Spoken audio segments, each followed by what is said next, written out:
All right, here's gonna be everything that's gonna go into the swap, every single part. So starting off, we got Raptor brake lines. Got the lower control arm bolt and nut, left and right tie rod, upper arms, left and right axle. I kind of skipped over this, but these are from a Gen 2 Raptor. These are from a Gen 2 Raptor. I'm told you can use Gen 1 Raptor axles, but these ended up being cheaper. And then these are some aftermarket. I guess they're all aftermarket. But these are like some no-name brand lowers. We're gonna see if they're any good. I mean, they can't be that bad, right? And then I got Gen 1 coilovers with a geyser spring. And then you're gonna also need these shims as well. So, and also, I skipped over it as well, but you can use Gen 1 Raptor tie rods as well. So, I don't think there's really anything else. Can't really think of anything right now. So, all right, getting on the truck. First thing, just gonna start taking down the brakes. Take those off. Maybe I'll start doing the upper, get this knuckle out of here. Then the lower, get the sway bar out of there. Yeah, kind of just start tearing it down, so.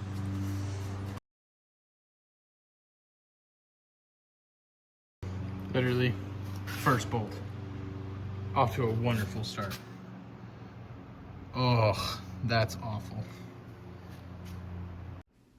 Okay, now just starting taking off the brakes. The ABS line. Took the tie rod out.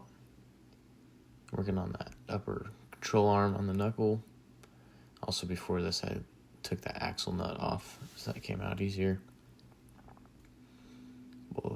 Both the lower shock bolts, upper shock bolts, lower control arm, and then the upper control arm. All right, now I got pretty much everything off. All I need to do is switch over to the different brake lines, but I think I'll wait till everything else is on. Then I'll do that, but I'm gonna spend some time and clean all this up. You can tell it had an axle leak at one point. And just clean all this up and throw a little bit of paint on it, make it look pretty in here. All right, hit it with some spray paint. It's probably about the worst job you can possibly do, because I didn't care to prep it really at all. So it looks about as how much I put work into it. Okay, I forgot to record some of it because it messed up on the camera, but I got the lower, upper in, the shock in, and the tie rod in. Nothing's really tight yet, just all sitting in place.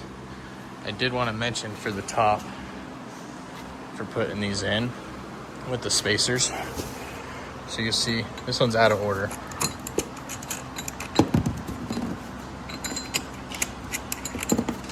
So when you're putting these in, you want the skinny part to be facing on the outside. And then shock tower will go in here. And then on top will be the fatter end of the spacer, if that makes sense. Mine's all out of order here.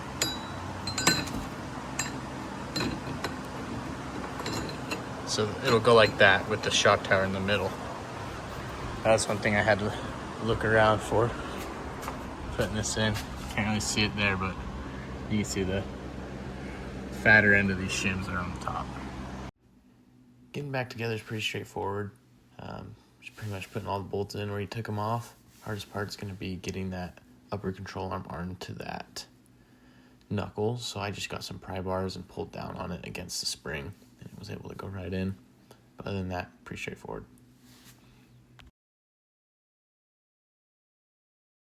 All right, now pretty much got it all together. So everything's in there except for the brake lines. This is what it looks like. You're gonna change the brake lines out. Super tight. Kind of reorganized these cables, the vacuum cable and the ABS. But everything looking pretty good. One thing I did notice is these are really close. I don't know if that's just because it has the big spring. It's on the lower perch, but I don't know. Now I'm gonna just get those longer brake lines in and see how it fits. Okay, so after that last clip, I kind of just stopped recording. I think I was just getting excited and ready to be done. But brake lines got in good. They were kind of a pain getting them all bled and not trying to make a mess everywhere, as well as the clips that they have inside them. Another thing I needed to mention is I didn't end up putting the sway bar back in it because I didn't realize that you need Raptor sway bar links. So I just been running without a sway bar, and it's actually been not so bad. You can definitely tell it doesn't have a sway bar, but it kind of makes it fun. I pretend it's a pre-runner, but it has a lot of body roll, but it's not super bad. A little bit on the highway, you notice it. Doesn't really throw you around though, just when you're taking a big turn. So then a couple other things, I didn't mention where I got all the parts. So the lower control arm, tie rod, axle, and upper control arm, I got all off Rock Auto. They seem to have the best deal. And the lower and the axle are both some aftermarket brand. I can't remember their name, but not a very big brand. And then the tie rod and upper control arm, those are Moog, so pretty good. They seem to be a pretty fair deal. And then the brake lines and the bolts I got from Ford dealership because I couldn't find the bolts online, or at least for a good price. So ended up putting the wheels out pretty far. Those are probably another inch or two out. These are a 0 offset wheel on a 35.